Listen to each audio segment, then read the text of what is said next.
He will never ask you directly. He'll never tell you, "This is a test." But deep down, something inside him watches, silently. When you speak, when you stay quiet, when you pull him closer or push him away, he's not just reacting. He's learning who you really are. Most men don't even realize they're doing it, but they are. Not consciously, not with cruel intent, but because every man, whether hardened by the world or still soft behind his eyes, carries wounds that no one warned you about.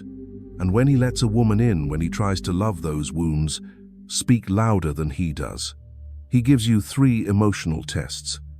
Quiet ones, invisible, almost, and whether you pass them or not doesn't always depend on love. Sometimes it depends on whether you can hold your ground when his heart forgets how to stay open. This isn't about playing games. This isn't about tactics or pretending to be someone you're not. This is about something more fragile, more hidden, the space between what a man says and what he feels but can't say. You've probably felt it. That confusion, that tension, the moment things start to shift for no reason. The silence that gets louder even when you're lying next to each other. If you've ever loved a man who seemed to pull away just when things were getting good, if you've ever questioned your worth because he stopped trying, or made you feel like too much, this video is for you. Not to blame him, not to blame you, but to see what's underneath. Because if you've ever begged for crumbs while holding your whole heart out, if you've ever tried to love harder just to stop him from drifting, if you've ever wondered why love sometimes feels like a test you didn't study for, you're not alone. And, more importantly, you're not broken. Today, I want to bring you into a story that's meant to make you feel understood, not just intellectually, but in your body, in your silence, in your ache. We're about to explore the 3 emotional tests men give women without even knowing they're doing it. But we're not going to list them off like facts. We're going to walk through them, feel them, breathe through them. So, if you've ever whispered, "What did I do wrong?" and gotten no answer, stay with me. If you've ever loved a man with all your softness and still ended up doubting yourself, this isn't just a video, it's a mirror. And if you've ever wanted to know what he needed, but didn't know how to ask for, you're exactly where you need to be. Take a breath. Subscribe if your heart needs to feel understood more often. Like this video if you've ever stayed too long when your soul was starving. And when you're ready, the first emotional test is silence. Not just the kind where he doesn't text back. Not just the one where you wait for his call and hear nothing. It's deeper than that. It's the silence that sneaks in when something shifts, when he starts pulling away, little by little, and he doesn't say why. He just stops showing up the same way. The way he used to look at you, that softness in his voice, the way he reached for your hand without thinking. It changes, and when you ask, "Is everything okay?" he says he's just tired, or stressed, or busy. But something in your gut whispers this is different, and now you're not sure what to do. This is where the test begins, and it's not a test of loyalty, or patience, or how much pain you can hold without breaking. It's a test of self-abandonment, because he's watching without meaning to what you do when he goes quiet, when the emotional faucet shuts off, when love starts to feel like a guessing game. Will you rush in, trying to fill the silence with sweetness, with giving, with your body? Will you shrink, become smaller just to keep the peace? Will you start proving yourself being more loving, more forgiving, more understanding just to bring him back? Because this is what he learned about love. That love means being left, or that being close means being smothered. That when he opens up, it costs him something. He's not doing this to manipulate you. He's doing this because his nervous system is still afraid. Afraid of how close you're getting. Afraid of the reflection you hold up when you simply see him too clearly. So, he pulls away. And what he's secretly watching is this. Do you lose yourself when he disappears? Do you forget that your voice matters just as much as his mood? Or can you still hold your own emotional ground without punishing him, without fixing him, without vanishing into the void of, maybe if I just love him better, he'll come back? What he's really testing for is this. Can you stay connected to yourself, even when he's not sure how to stay connected to you? Because somewhere deep inside, he's scared to trust someone who becomes a ghost of herself the moment things get hard. He's scared to believe in a love that needs him to be perfect to survive. And maybe you're scared too. Scared to speak up. Scared to be too much. Scared that if you don't bend, you'll break the fragile thing you've built with him. But you don't have to become less of yourself just to be loved. Not by him, not by anyone. And the silence? It isn't a void for you to fill. It's a mirror. One that asks you, will you abandon yourself to chase him? Or will you remember your worth, even when it's not reflected in his eyes? You see, when a man gives you this kind of silence, he's also hoping, without even knowing it, that you'll show him something he's never seen before. That love can be strong and still. That closeness doesn't mean suffocation. That he doesn't have to run, just to breathe. That you can still be you, even when he's unraveling. This test doesn't have a right answer, but it does have an honest one. And when you pass it, not with performance, but with truth, something shifts. Not always immediately, not always cleanly, but something opens in him, in you, in the space between you. Because now he sees you're not just here to soothe him, you're not just here to orbit his moods.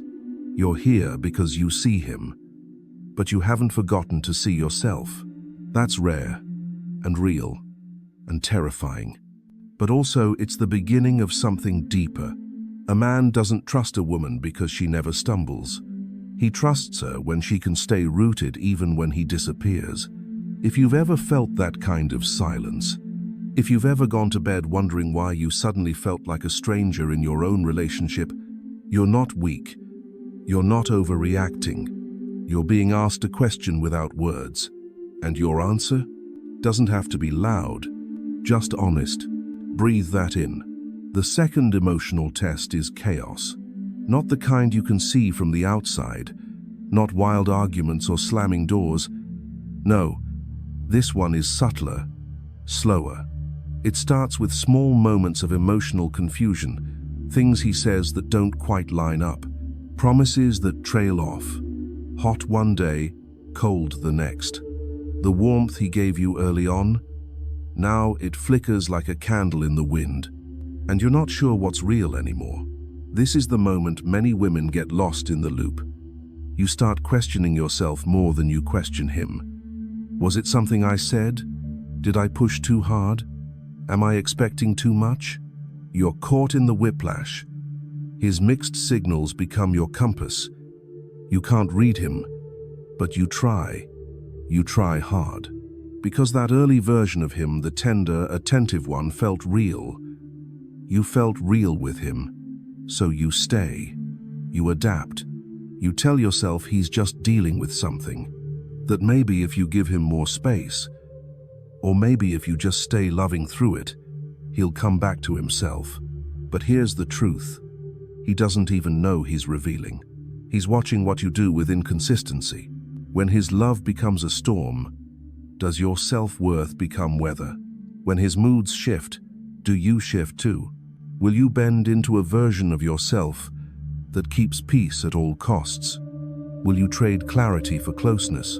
Because this is a wound in him, the wound of uncertainty, of growing up in a world where love meant walking on eggshells, where emotional chaos was normal. So now, without knowing it, he repeats what's familiar, and part of him deep, buried fears that real love might be too steady, too calm, too good.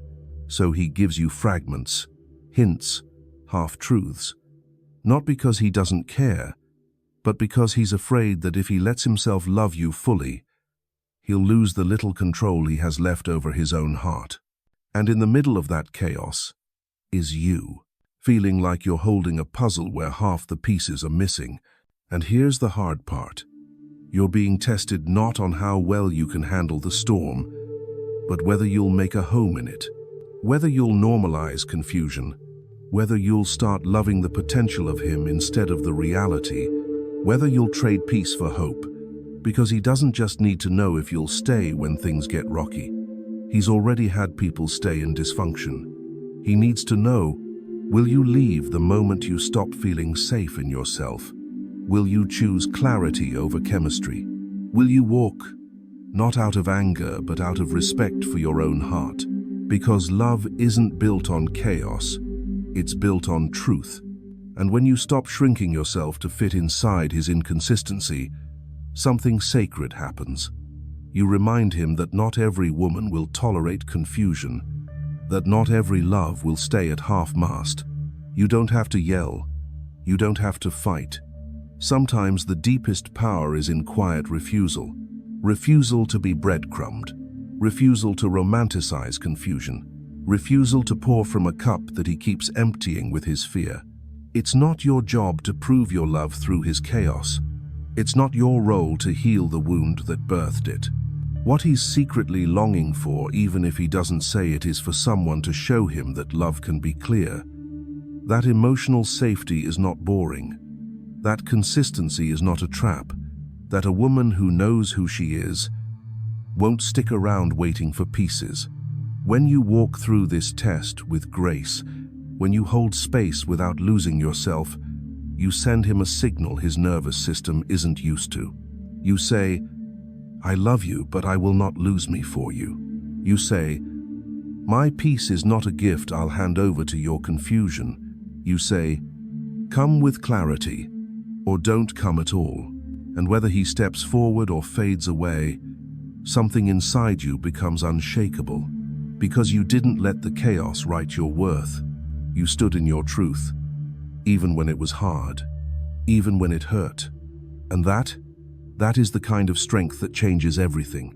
The third emotional test is surrender, but not the kind most people talk about. Not romantic surrender, not the soft melting of walls. This one is raw, messy, honest. It happens when a man finally lets the walls down, and what spills out isn't pretty.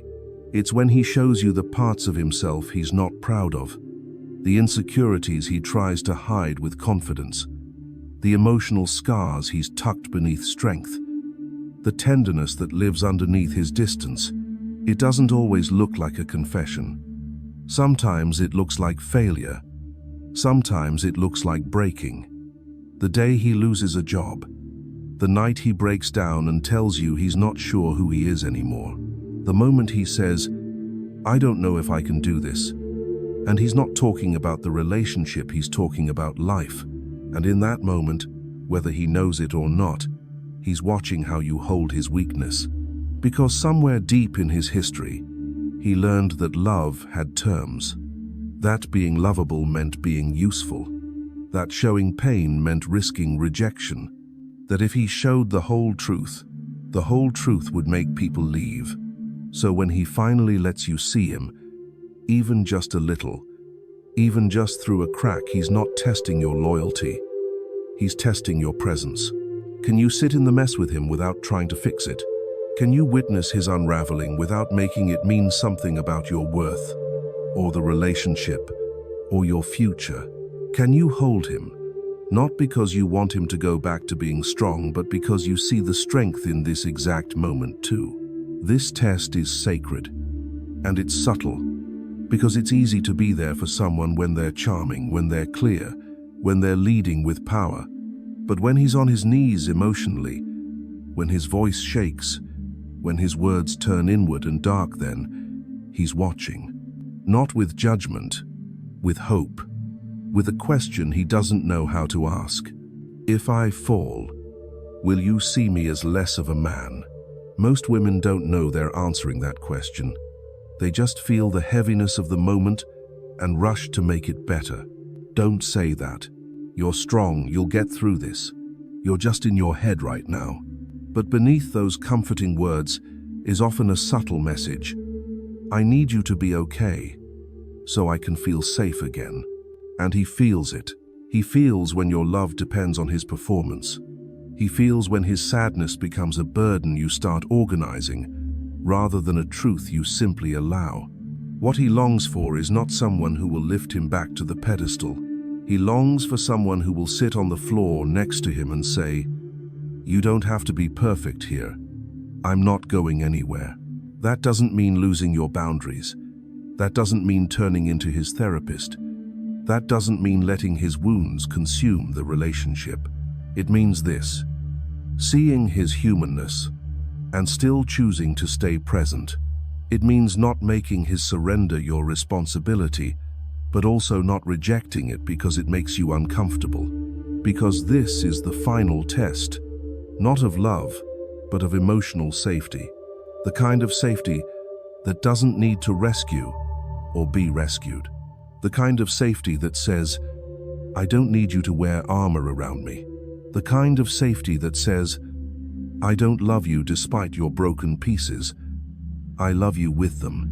You might not even realize how powerful that kind of presence is, because you've probably never received it yourself. Maybe you were taught to hide your own sadness too, to be the strong one, to only be worthy when you were calm, kind, put together. And now, here you are loving someone else in the place where you've never been fully loved.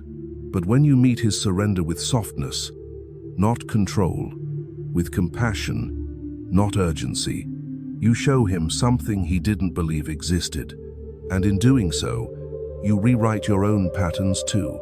Because a love that can hold the ugly without collapsing into it is a love that heals not just the moment, but the lineage.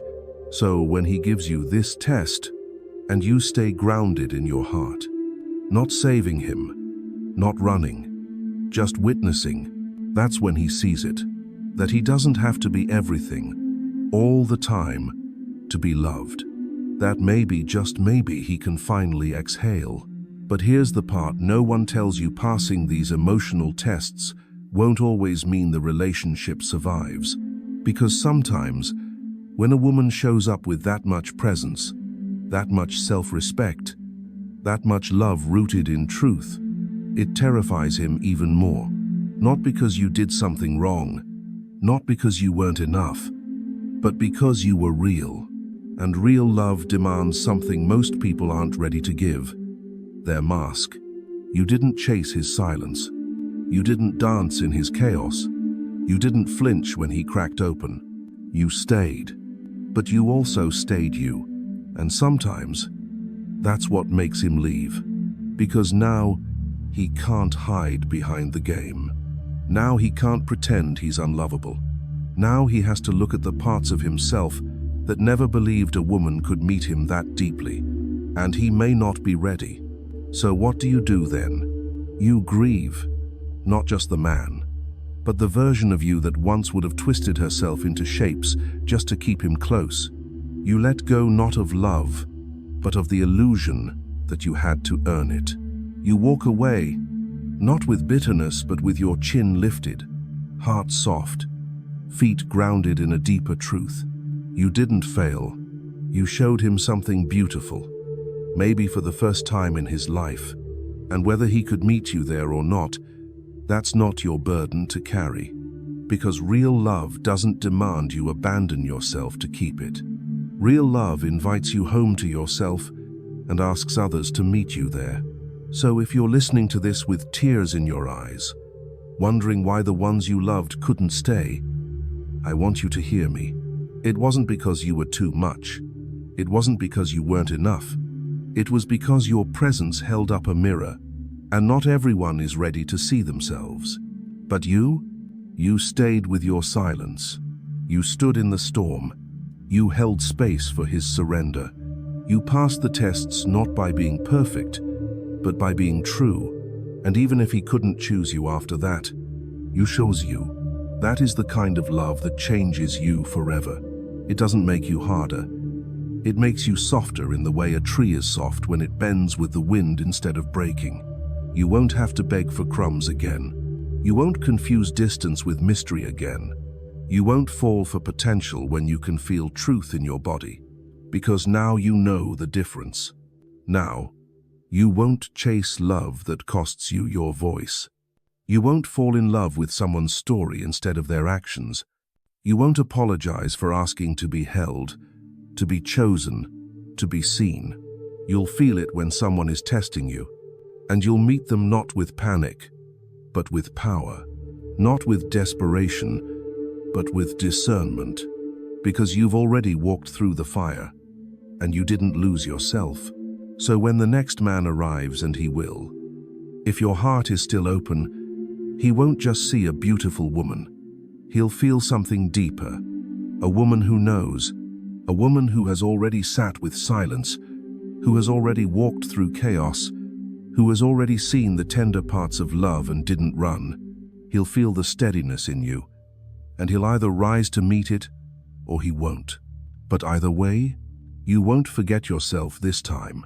That's not ego. That's sacred. That's what happens when you stop performing and start embodying. The tests never end, but you're not afraid of them anymore because you've learned. Real love isn't just about being chosen. It's about what you choose too. You've stopped chasing men who don't even know what they're running from. You've stopped fighting for relationships that fight against your peace. You've stopped proving your worth to people who were never taught how to see it. And now, you walk differently. You listen for energy instead of words. You honor your nervous system more than the butterflies. You ask, does this connection feel like home? Or does it feel like a storm I've survived before? You don't need another test to know who you are, because you already passed the most important one. You remembered yourself. You remembered yourself. And that's not just the end of his tests. That's the beginning of yours. Because now, your heart is different. Not closed, just wiser. Not colder, just clearer. You no longer need someone to choose you before you feel worthy. You no longer cling when they leave, or shrink when they stay. You stand in the quiet of your own knowing. And maybe that's the most beautiful part. Not that he finally loved you, not that he finally stayed, but that you finally stayed with you. And when love returns, and it will, in ways more sacred than you've ever known, you won't have to test it. You won't fear the silence. You won't panic in the storm. You won't shatter when someone surrenders in your arms, because you've already met the fire. You've already loved without losing your voice. You've already held your own heart through the spaces where others dropped it. And now, the men who come into your life won't feel like battles to win or puzzles to solve. They'll feel like something else entirely. Reflection, resonance, rest, not because they complete you, but because they can meet you. Because you no longer run from the truth, and they don't have to either. You're not here to carry a man. You're not here to fix him. You're not here to take his pain and wear it like a necklace and call it love. You're here to walk beside someone. Fully, freely. You're here to be seen as you are, not as someone's fantasy of who they want you to be. And when that kind of love arrives, and it will, you'll recognize it not by the butterflies, but by the calm in your chest, the ease in your presence, the softness that returns without effort. He won't test you through absence, or confusion, or pain. He'll meet you in presence, in clarity, in stillness. And you'll meet him not from a place of needing, but from a place of fullness. You'll know. I don't have to become less to keep love. I don't have to twist to fit inside someone else's fear. Because the moment I chose me truly, honestly, without apology, everything changed. So if you've made it to the end of this journey, take this moment. Not for him, for you. For every version of you that waited in silence. For every version of you that begged for clarity in chaos. For every version of you that held his sorrow when no one held yours. You are not hard to love. You are not too much. You are not invisible. You are the answer to the questions you've been asking. And the man who can meet you in that answer? He's not confused by your power. He's drawn to your peace. So hold that, protect it, cherish it, and when you're ready, love again.